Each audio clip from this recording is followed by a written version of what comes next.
Episode शुरू होता है। हम देख सकते हैं कि लोग अभी भी पैनिक में है।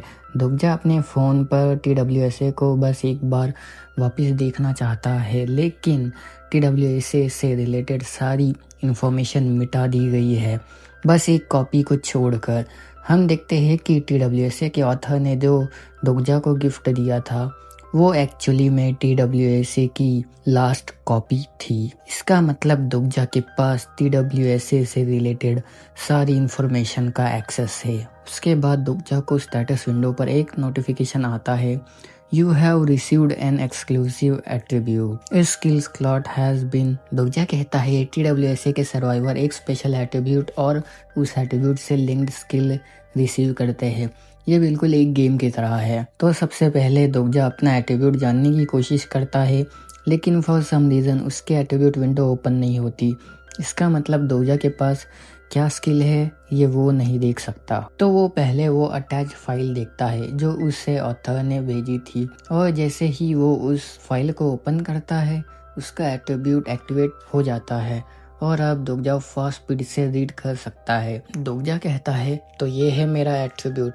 मुझे TWSA का ओपनिंग चैप्टर पढ़ने में बस 1 मिनट लगा, बट थैंक्स टू दैट अब दुग्जा जानता है कि TWSA की फर्स्ट सिनेरियो की स्टार्टिंग अलग क्यों है। क्योंकि करंटली दुग्जा जिस कैबिन में है उस कैबिन का नंबर है 3807, और जिस कैबिन में TWSA का ओरिजिनल MC है उसका नंबर है 3707। तो जब दुग्जा ने TWSA पढ़ी होगी तो उसने तो सिर्फ कैबिन 3707 के अंदर का सीन देखा होगा जिसमें MC था, जैसे अभी हम कैबिन नंबर 3807 के अंदर का सीन देख रहे हैं जिसका MC दुग्जा है। लेकिन फिर तुम सोच रहे होगे कैबिन नंबर 3807 के लोगों के साथ क्या हुआ था। दुग्जा रियलाइजेस कि कैबिन नंबर 3807 से बस 2 ही सर्वाइवर थे, नाम वुन किम और हियोन सियोंग। तभी हम एक बंदे को देखते हैं जो एक ओल्ड लेडी को स्लैप करता है।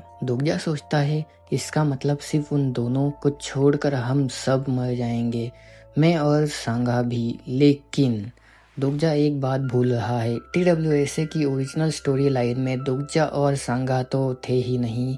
इसका मतलब अभी करंट TWSA की स्टोरी में एक वायरस आ चुका है दुग्जा किम नाम का। हम स्टोरी में आगे बढ़ते हैं। नामवुन को एक ओल्ड लेडी को पीटते हुए देख मिस्टर हान उसका हाथ पकड़ते हैं और कहते हैं, तुम ये क्या कर रहे हो।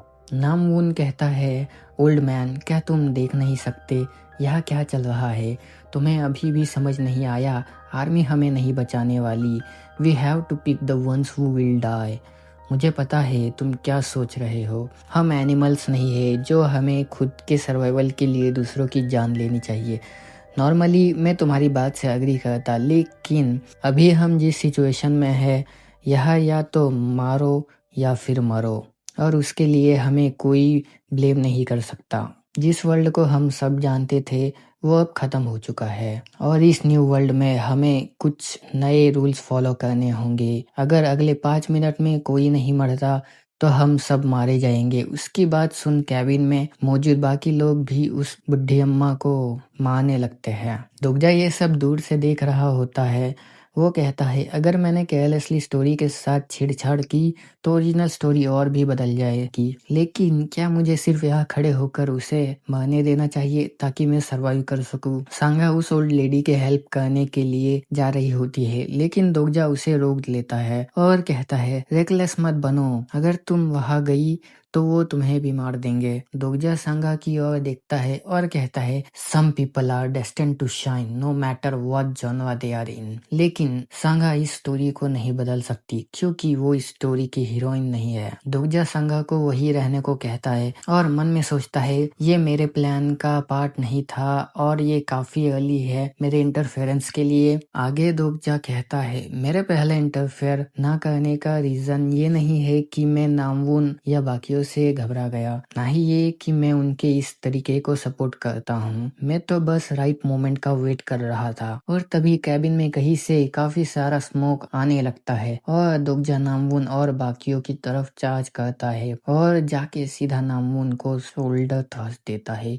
जिससे नामून दूर जाके गिरता है। दोगजा कहता है ऐसा दिख रहा होगा कि मैंने उस ओल्ड लेडी को बचाने के लिए नामून को धक्का दिया है, लेकिन मेरा एक और एम था। दोगजा किसी को ढूंढ रहा होता है और उसे एक बच्चा दिखता है। दोगजा उस बच्चे से कुछ कहता है। उसके बाद दोगजा जोर से चिल्लाता है, सभी लोग रुक जाओ, उस ओल्ड लेडी को मारने से हमारी प्रॉब्लम सॉल्व नहीं होगी। अब सभी लोगों की अटेंशन दोगजा की तरफ होती है। फिर दोगजा अपनी स्पीच देता है, मान लो हम उस ओल्ड लेडी को मार देते हैं, फिर क्या? हम बस कुछ टाइम बाय कर पाएंगे क्योंकि हमने किसी को मार दिया। उसके बाद क्या? अगर दोकबी ने जो कहा है वो सच है तो हम सबको एक पर्सन मारना होगा, तो फिर तुम किसे मारोगे? तभी नामून कहता है, ये ऑब्वियस, उस ओल्ड लेडी के बाद हम तेरे जैसे लूजर्स को मारेंगे। दोगजा को पता था नामून यही कहने वाला है। दोगजा कहता है, हम अपनी लाइफ के साथ गैम्बल क्यों करें जबकि हम बिना किसी को मारे भी सर्वाइव कर सकते हैं। लोग पूछते हैं कैसे? दोगजा एक्सप्लेन करता है, क्या तुम सब भूल गए? सिनेरियो को क्लियर करने के लिए हमें किसी लिविंग ऑर्गेनिज्म को मारना था, ना कि ह्यूमन बीइंग। ये कहते हुए वो सबको एक ग्रास हॉपर दिखाता है जो उसने पहले उस बच्चे से लिया था। जब लोग ये रियलाइज करते हैं तो वो दोगजा की तरफ भागते हैं और इस सिचुएशन में दोगजा का दिल घबराने की जगह खुशी से उछल रहा था।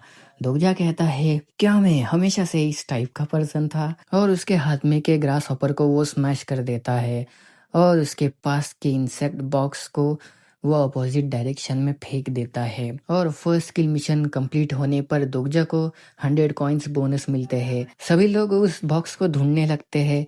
दोगजा टाइम देखता है और हम देख सकते हैं सिनेरियो खत्म होने में बस 3 मिनट्स ही बचे हैं। नामून दोगजा के पास आता है और पूछता है, तुम जस्ट वो इंसेक्ट सबको बांट सकते थे। दोगजा कहता है, उस बॉक्स में सिर्फ 3 ही ग्रास हॉपर्स बचे हुए थे। नामून हंसते हुए कहता है, तो तुमने उन्हें फेंक दिया क्योंकि हम सब नहीं बच सकते। दोगजा हाँ कहता है।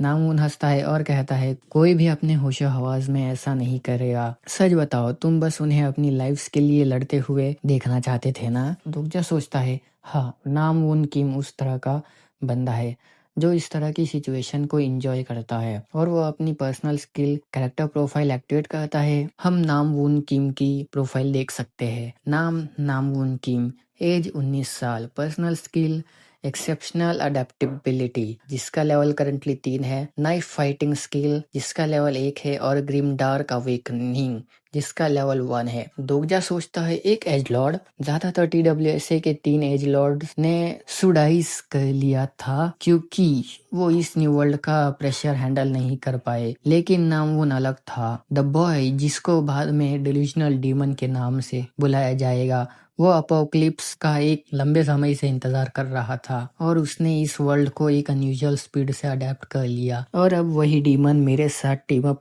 करना चाह रहा था। सीन बदलता है, हम कैबिन 3707 के अंदर का दृश्य देखते हैं जहां हम काफी सारे लोगों को मरा हुआ देखते हैं और हम एक पर्सन को देखते हैं जिसका चेहरा हमें दिखाया नहीं जाता। हम वापिस दोगजा और नामून पे आते हैं। दोगजा नामून का ऑफर मना कर देता है कहते हुए कि वो अकेला काम करना पसंद करता है। नॉर्मली दोगजा इसका ऑफर एक्सेप्ट कर लेता, लेकिन क्योंकि वो TWSA का एक रीडर है तो वो उसका फ्यूचर जानता है। नामून कहता है, दैट्स अ बमर, और फिर ग्रैनी के साथ अपना अनफिनिश्ड बिजनेस फिनिश करने के लिए जाता है। दोगजा नामून को इन पर्सन देखने के बाद रियलाइज करता है कि वो नामून के कैरेक्टर को कितना हेट करता है और दोगजा नामून को रोकता है, लेकिन अब नामून दोगजा पर अटैक करता है। दोगजा बैरली डॉज करता है, लेकिन नामून का नेक्स्ट पंच दोगजा को हिट होता है और दोगजा कहता है, तो वो है एज लॉर्ड एट्रीब्यूट की skill. Namwoon skill grim dark awakening activate करता है और दोगजा पर अटैक करता है। दोगजा डॉज करता है। नामून एकदम से अपने आप को इतना स्ट्रॉन्ग देख खुश होता है। दोगजा कहता है, शायद इसीलिए TWSA के प्रोटैगनिस्ट ने उसे रिक्रूट किया, इवन दो नामून एक साइकोपैथ है। नेक्स्ट हम देखते हैं कि दोगजा को एक नोटिफिकेशन आता है You have unlocked level 1 of your personal skill, Omniscient Reader's Viewpoint. दोगजा कहता है Omniscient Reader's Viewpoint ये क्या है? नामवून और दोगजा के बीच में चल रही फाइट से पूरा कैबिन में शॉकवेव्स आने लगती है। सारे लोग दोगजा और नामवून को देख रहे होते हैं। नामवून अभी भी दोगजा पर अटैक्स किए जा रहा है, बट समहाउ दोगजा सारे अटैक्स डॉच कर पा रहा है और फिर दोगजा की स्किल एक्टिवेट होती है। स्किल के एक्टिवेट होते ही दोगजा को नामवून के अटैक पहले ही दिख जाते हैं, जैसे कि दोगजा नामवून का दिमाग पढ़ पा रहा हो। लेकिन दोगजा बस डॉच करने के अलावा और कुछ नहीं कर सकता। वो नामवून को कहता है बस 2 मिनट बचे हैं किड। अब 2 मिनट देख के नामवून ओल्ड लेडी की तरफ देखता है।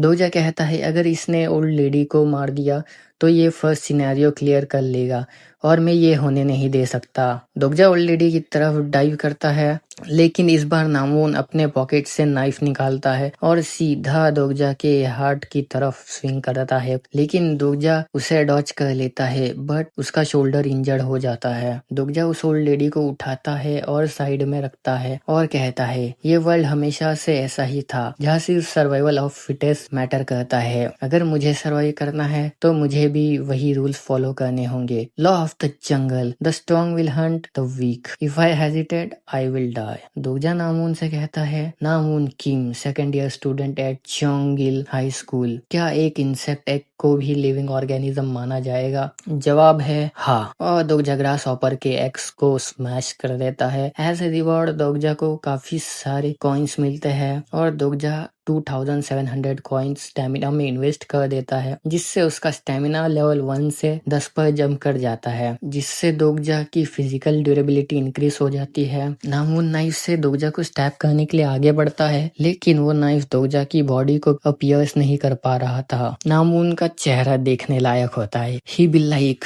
दोगजा एक्सप्लेन करता है ग्रासहोपर्स मेटिंग सीजन के time more than 100 eggs lay करते हैं। I am not the one who will die, you are. हम देखते हैं कि लास्ट का 1 मिनट बचा हुआ है। नामवून डेस्परेट होकर दोगजा को स्टैब करने की नाकाम कोशिश करता है, but he runs out of time. और इसी के साथ हमारा ओमनिशंट रीडर का एपिसोड 4 खत्म होता है।